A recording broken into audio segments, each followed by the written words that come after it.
les intervenants, s'il vous plaît, de notre conférence. Mathieu Desimouli, David Marello, je l'ai vu, Émilien Pichon, ZF Aftermarket, et Samuel Chanen, Cotrolia. Bonjour. Comment allez-vous? Bonjour Émilien, ça va? Installez-vous tranquillement comme vous le souhaitez. On s'est déjà croisés, mais bonjour officiellement. Bonjour Mathieu. Installez-vous, prenez place. Bienvenue. 12h16, il est temps de commencer notre conférence. Bonjour à vous, mesdames, messieurs, chers visiteurs.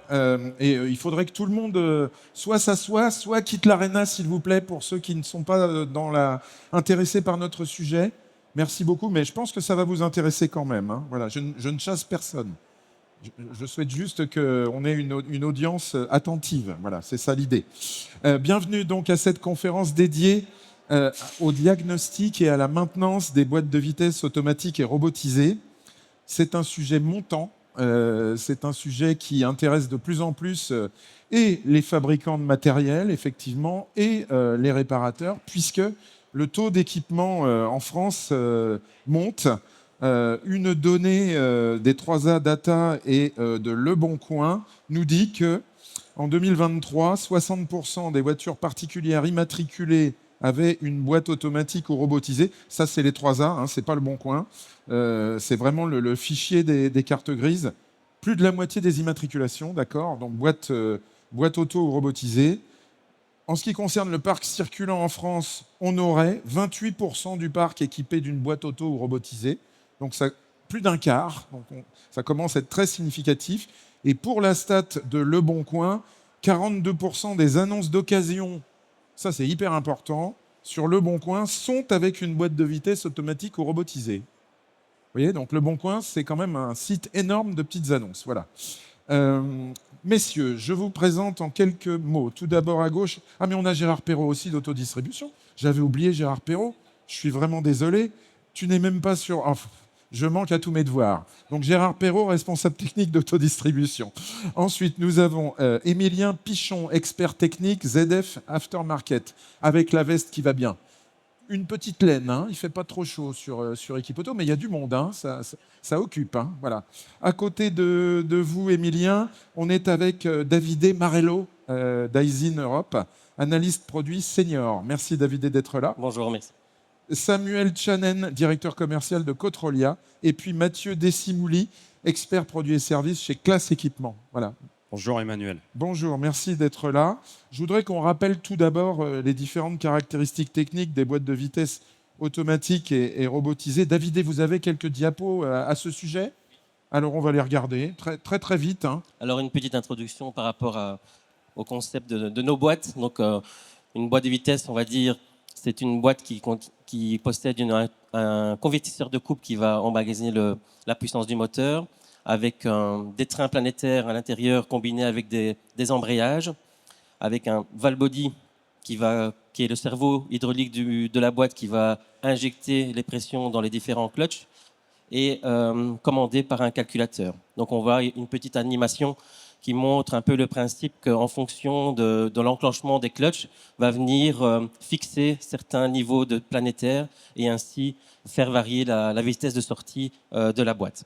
Alors, essentiellement, on va dire l'évolution des modèles avec le temps depuis, on va dire, des années 2000. Nous avons eu 4 générations de boîtes en front wheel. Alors ça, c'est chez vous, hein, chez Aisin. C'est chez nous, Aisin, voilà. Mais bon, on imagine que chez tout le monde, il y a eu pas mal d'évolutions. Chez ZF aussi, on verra avec Émilien après. Alors, au niveau des 2 premières générations, elles sont restées essentiellement sur du 6 vitesses.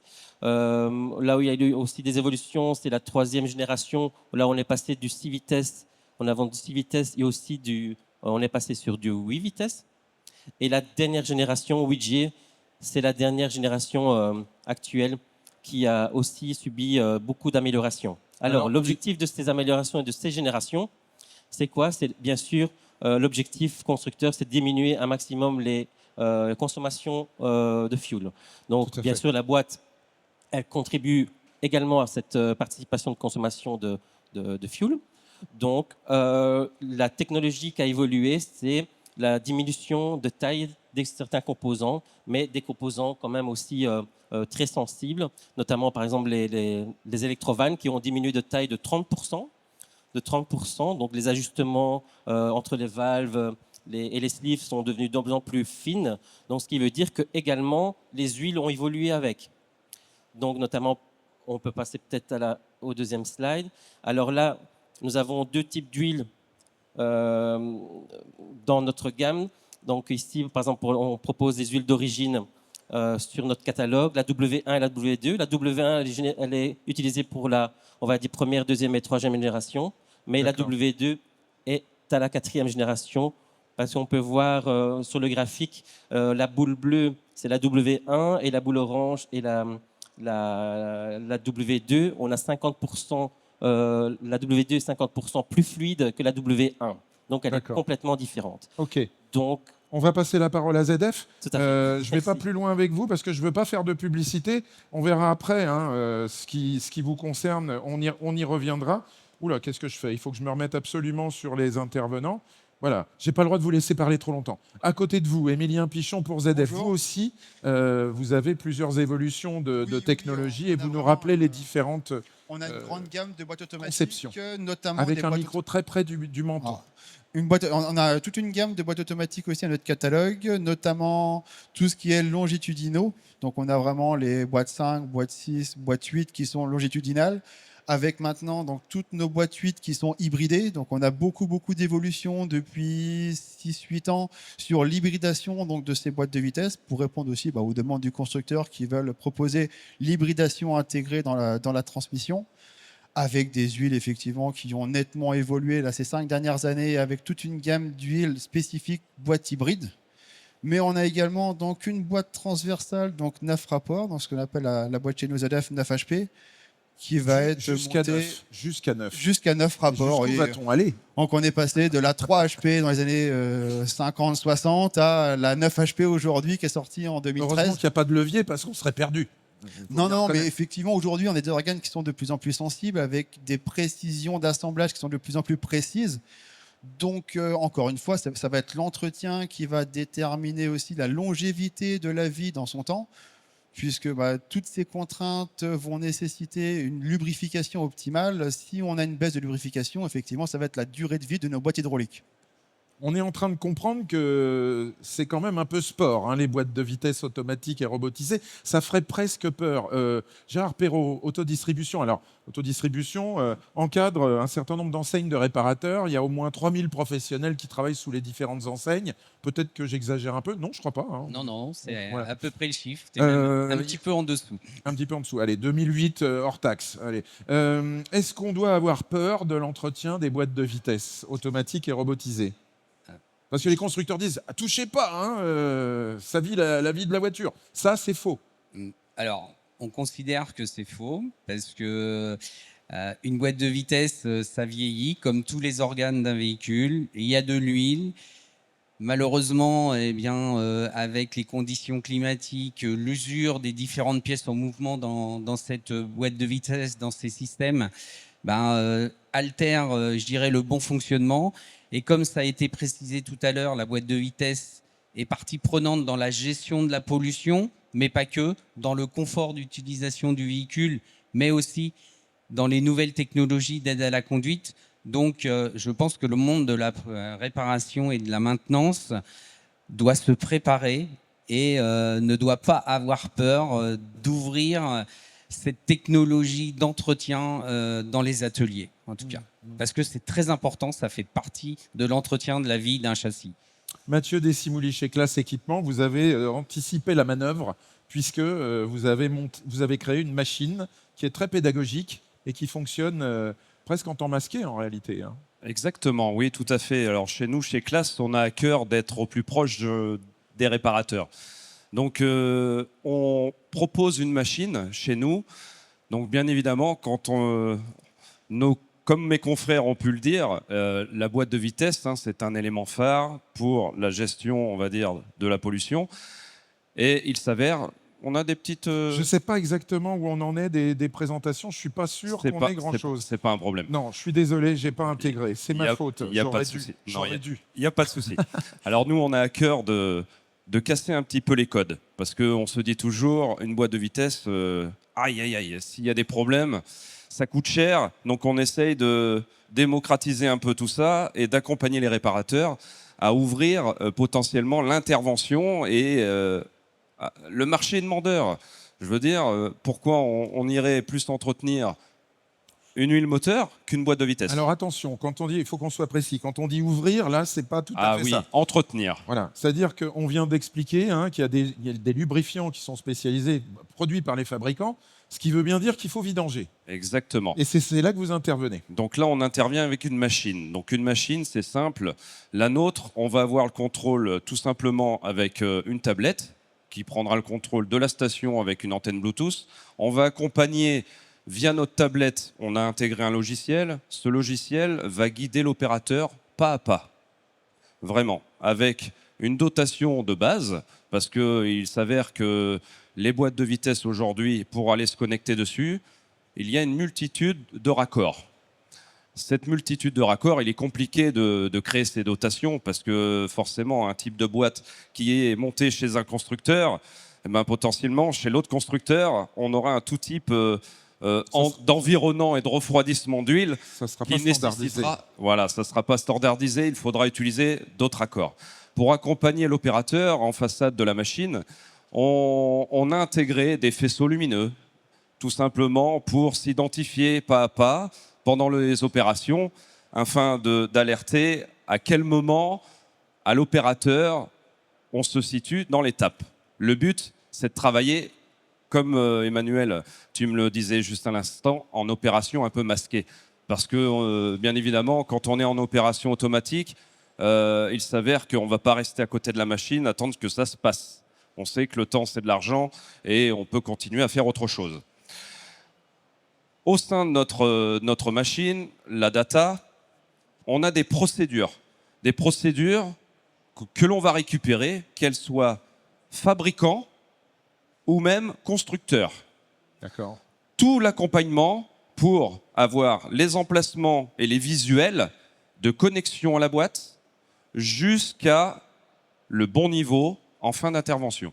Le bon niveau, c'est-à-dire le niveau du fluide qu'on a intégré dans la Exactement, boîte. parce que pendant ces phases-là, l'intérêt d'intervenir avec une station plutôt que de faire un entretien par gravité, on le sait bien, par gravité, le moteur ne tourne pas, les composants ne tournent pas, et on va vidanger généralement même pas la moitié de la quantité donnée de la boîte. De liquide, ouais. Et l'intérêt d'intervenir avec une station, c'est qu'on va Aspirer. littéralement se connecter en série avec la boîte et venir remplacer la totalité de l'huile jusqu'à aller la rincer.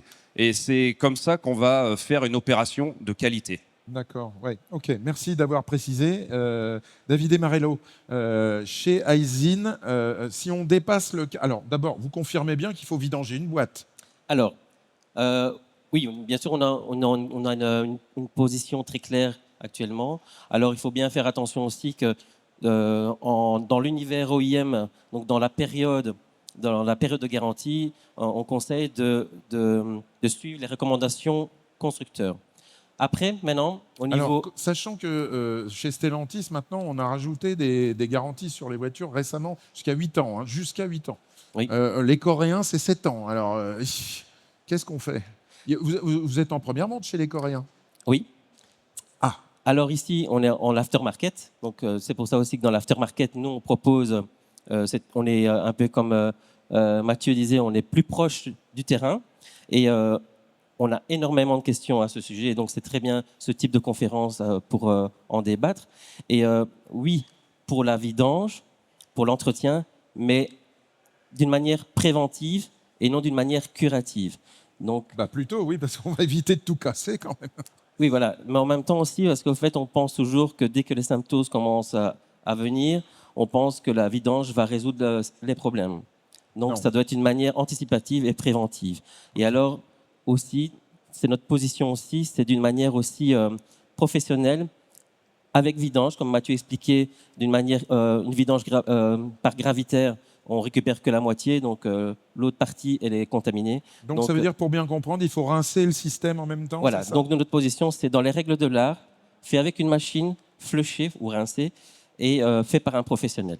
Ok, donc on est d'accord, vous êtes d'accord ensemble, vous dites la même chose. Je crois qu'on est en phase. Émilien Pichon, vidanger, oui bien sûr. Oui, bien sûr, effectivement. Respecter les préco-constructeurs, oui, mais quand même, faut faire gaffe en fonction des usages, quoi. Bah bien sûr, comme mon confrère le disait, les constructeurs n'ont pas forcément inclus la vidange de boîte au plan d'entretien. Or, nous, on recommande très fortement la vidange tous les 150 000. On est Voilà. d'accord que c'est du marketing de ne pas intégrer. C'est pour dire ça coûte pas cher à entretenir, mais c'est quand même pas tout à fait vrai. Après, nous, techniquement, on sait qu'il va y avoir de l'usure. On sait qu'à 150 000 km, la boîte sera encore en bonne condition. Parce que, et c'est pareil, je suis d'accord, dès qu'il y a le moindre signe d'à-coup, le moindre signe de désagrément de conduite, il est trop tard. La vidange, ce n'est pas un remède miracle. Une fois que la boîte est endommagée, ce n'est pas en changeant l'huile qu'on va réparer les composants internes. Ouais, ouais. Donc c'est la raison aussi pour laquelle nous, on émet une recommandation à tout le grand public. On peut retrouver notre liste d'huile directement sur Internet. Si on va télécharger l'huile boîte de vitesse ZF, on trouve sur notre site une recommandation qui vous dit à 150 000 km, vous pouvez vidanger votre boîte avec toutes les normes d'huile qui sont référencées par nous, constructeurs de la boîte, avec les procédures de maintenance qui vont être aussi indiquées sur notre site Internet. On peut aussi éventuellement utiliser la machine de flushing. Après, sur nos boîtes longitudinales, c'est vrai qu'on a la culture de la gravité. Malheureusement, avec la crépine à démonter, à remplacer, c'est vrai qu'on C'est est la encore manière dont ancré, elles sont conçues qui vous amène à c'est vrai ça. que je fais encore la distinction de la boîte longitudinale de la boîte transversale. La boîte transversale, on a des contraintes techniques où le filtre n'est pas forcément remplaçable. Donc, on a vraiment des contraintes et là, la machine est indispensable.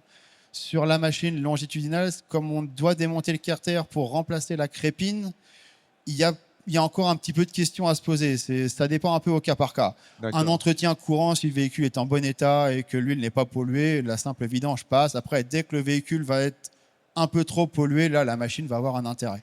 Ouais. Gérard Perrault, le réparateur, il doit interroger aussi son distributeur, qui doit lui donner des réponses. C'est Alors, pas toujours évidemment, le fait de faire l'entretien d'un véhicule, ça nécessite au préalable d'avoir le bon fluide de lubrification, mais ça nécessite aussi d'avoir la partie consommable, parce que dans certains systèmes, on est obligé de déposer le carter inférieur, de changer la crépine à l'intérieur, et là, il faut mieux respecter les préconisations constructeurs. Donc voilà, donc on commence à trouver une certaine gamme de produits qui nous permettent de vidanger, du moins de faire l'entretien de la boîte de vitesse avec, je dirais, facilité, comme l'a expliqué Mathieu tout à l'heure, avec des stations de vidange sous le principe du flushing. Mais il ne faut pas oublier que oui, les pièces, le consommable, sont très importants.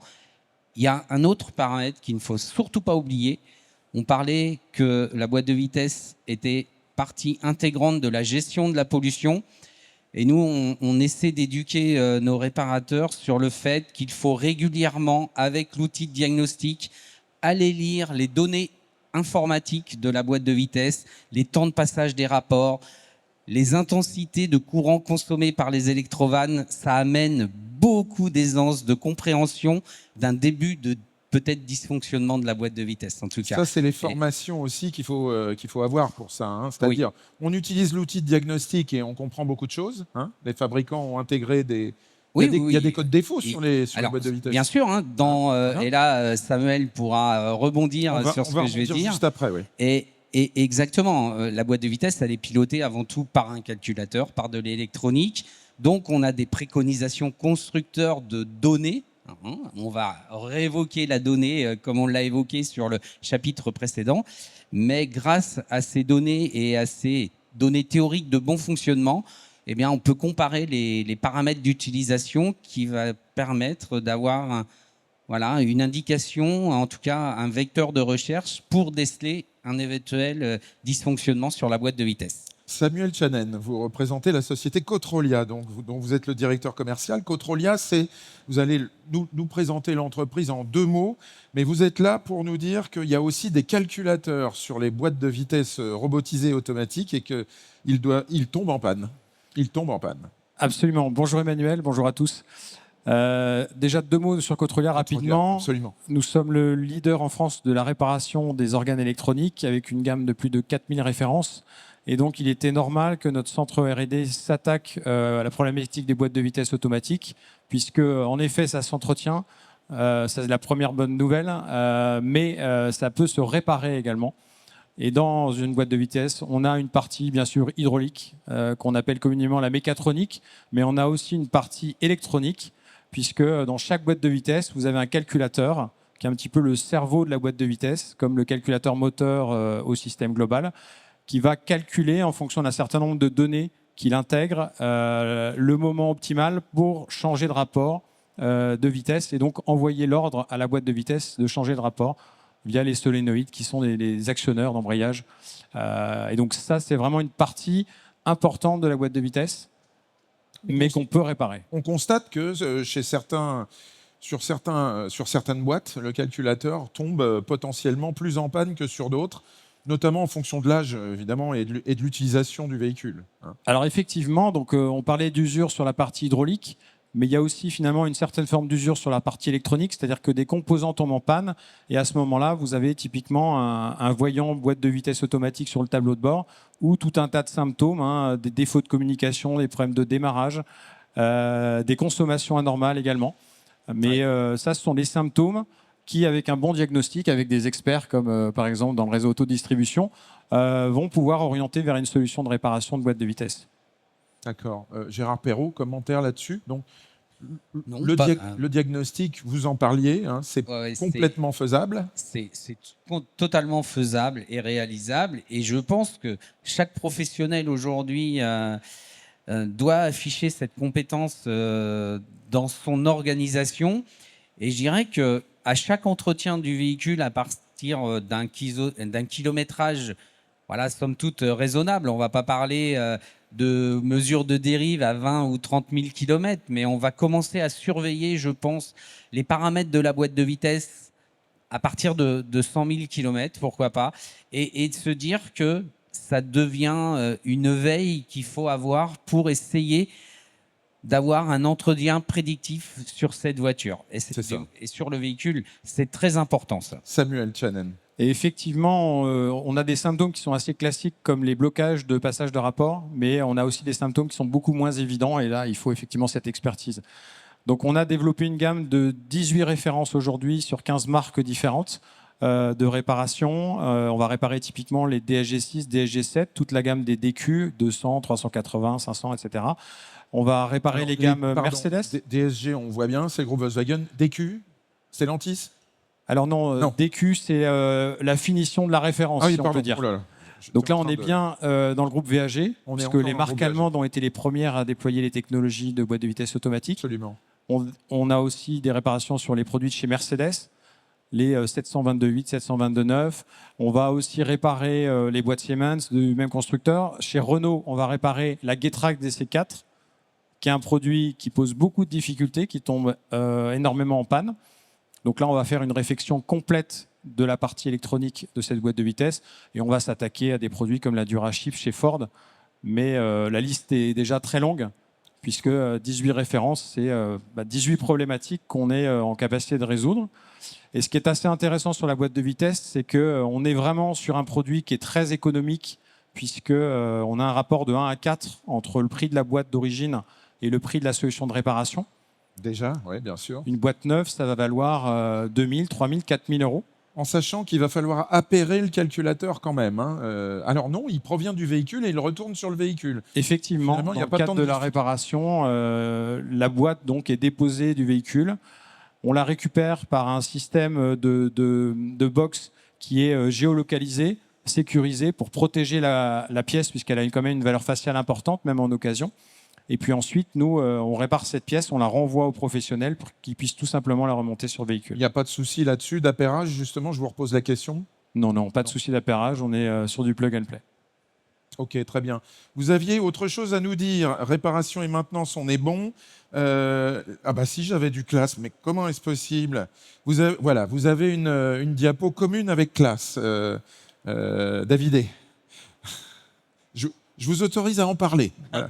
Oui, donc on on est aussi justement, c'est en phase aussi par rapport à notre démarche aussi de montrer aussi dans ce salon comme quoi notre position par rapport à ces entretiens de boîte de vitesse et la collaboration avec là justement pour participer par rapport à l'entretien. Donc nous réalisons 2 fois par jour des petites séquences de démos Chez Classe. au stand CTA, oui. Ah bah voilà, parfait. Un petit commentaire, Mathieu Desimouli. Oui, avec plaisir, merci. Donc en fait, oui, vous allez avoir la possibilité de venir nous retrouver. Donc si vous avez davantage de questions, on se fera un plaisir de répondre au stand, donc dans ce même hall, au stand 073. Donc nous avons le club Technique Auto qui rassemble 3 entités de cœur. On est là pour proposer et promouvoir des interventions pratiques au MRA. On construit notamment des modules. Et en l'occurrence, on parle bien évidemment de l'intervention, de l'entretien de ces boîtes. Merci beaucoup. On termine simplement sur tout ce qui est reconditionnement, remanufacturing de boîtes. Quelle est la position des 2 fabricants là-dessus? Parce que je sais que chez ZF, vous avez souhaité créer un réseau de spécialistes de la réparation des boîtes de vitesse. Oui, tout Dites-nous en à fait. quelques mots, Émilien. On a vraiment 2 réseaux distincts en cours de déploiement. On a vraiment un réseau qui s'appelle donc le Protec, qui est là pour faire vraiment le diagnostic, l'entretien général, qui ne nécessite pas forcément la dépose de la boîte. Donc tout ce qui va être remplacement de mécatronique, remplacement de joints extérieurs, tout ce qui va être entretien forcément générique de la vidange. Donc ça, on a aujourd'hui 96 ateliers qui sont partenaires, donc 96 ateliers qui ont accès à notre documentation, qui peuvent nous joindre. Je peux éventuellement descendre en personne, les aider si le besoin est. Et on a à côté de ça donc un réseau qui est beaucoup plus petit. Donc aujourd'hui, ils sont 6. Il y a 6 ateliers qui sont formés et habilités à reconditionner de A à Z la boîte de vitesse. Ça, c'est souvent des acteurs du poids lourd qui se sont Non, pas forcément. spécialisés aussi dans l'automobile. Non, c'est vraiment des activités qui sont très spécifiques. C'est des ateliers qui sont déjà des anciens car Bosch Service, donc qui ont déjà une expertise dans la technicité de pointu. Quoi. C'est On va remettre dans leur Bosch Car Service. Bosch Car Service, excusez-moi. Ouais. Où j'ai une écurie de course. J'ai une entreprise, c'est une écurie de course de base. Et à la fin, ils avaient tellement de véhicules haut de gamme qu'ils ont commencé à réparer petit à petit les boîtes de vitesse. Donc ils sont venus chez nous se former, ils sont suivis, ils sont audités tous les ans. Et on reconditionne en direct n'importe quelle boîte ZF. C'est-à-dire, quand on va plus loin et qu'on a vraiment déjà fait la vidange, quand on constate que la boîte va pas bien, qu'on a diagnostiqué et que le diagnostic dit il y a des défauts partout. On ouvre la boîte, on la met en pièces détachées, on répare tout ce qui peut être réparable et on change toutes les pièces d'usure. Et on utilise donc la spécialisation, le réseau spécialisé. David et Marello, vous avez aussi... Alors oui, on a aussi bien sûr notre offre. Alors côté usine, en fait, on a nos propres lignes de production. Donc ça fait déjà plus de 30 ans qu'on reconditionne les boîtes de vitesse. Donc à savoir que la ligne de production sont à l'identique des équipements OI. Donc le testeur est tout à fait la même. C'est du remanufacturing, vraiment. Hein. Voilà, là tout à fait. Donc nous, notre objectif, c'est toujours de s'approcher toujours de l'OI, donc de la réparation. Donc on remplace par des pièces d'origine. Nous avons aussi une philosophie aussi d'engineering change. Donc quand on vend une boîte, elle est toujours au dernier niveau qualité. Les boîtes de vitesse sont upgradées pour revenir au dernier niveau automatiquement. de soft notamment. De soft totalement. Les pièces sont à 100% inspectées. Elles sont testées sur des bancs d'essai à l'identique que du Japon. Donc, il faut savoir qu'en une dizaine de minutes... du Japon. Les bancs viennent du Japon. Voilà. Ça ne va pas au Japon, d'accord. Ça ne met pas 6 mois. C'est les mêmes c'est les mêmes testeurs que les lignes de production au Japon. Ah bah. Donc, on peut faire confiance aux Japonais. Tout à fait. Donc, en 10 minutes, les boîtes sont testées. Il y a au moins 200 paramètres qui sont testés très sévèrement pour garantir 2 ans de garantie. Samuel Chanen, chez Cotrolien, on vérifie aussi son travail. Effectivement, on a un laboratoire R&D pour le développement des bancs de test. Donc c'est fondamental de pouvoir tester les pièces sur banc pour être sûr de la pathologie à soigner, si j'ose dire, et de pouvoir tester la qualité du travail en sortie. Ça, c'est fondamental.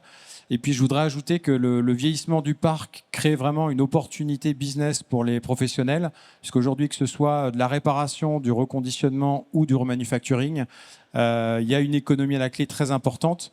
Quand on parle d'une boîte neuve à 2, 3, 4 000 euros, c'est pas possible sur un véhicule qui a un certain âge et une valeur vénale qui est... À mon avis, vous êtes très, très, très pessimiste sur les prix des boîtes neuves, non?